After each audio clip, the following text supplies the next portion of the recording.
कटनी छटनी एवं मुझे कहूँ पूरा कटनी छटनी बंद सरकार उद्देश्य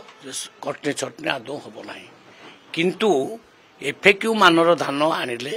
कटनी छटनी हम ना एफएक्यू मानर धान जदि न आनिबे ताहले सेटा प्रॉब्लम होची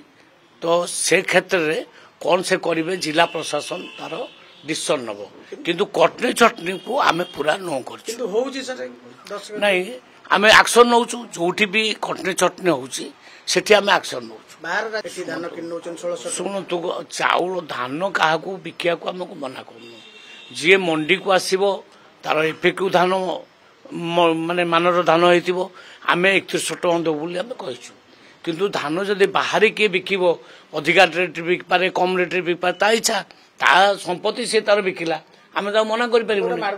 कटनी छटनी आदौ हम ना इटा मु बारंबार आपण मानक कही भी कहूँ कटनी छटनी सरकार पूरा स्ट्रिक्ट अच्छा जी जो मिलर बाध्य कर कटनी छटनी करने जो अधिकारी प्रसव देव कटनी छटनी ता उपरे दृढ़ कार्यानुष्ठान ग्रहण करा मिलर मानक आज बैठक डकाई मिलर मानकर ढेंकानाल मिलर मान कहीं एठिका मिलर नुहे ढेंकानाल टिके प्रोब्लेम होची उठौना माल से तांकर कौन प्रोब्लेम है शुणवे शुणी सारा निर्देश दिया मो जिला।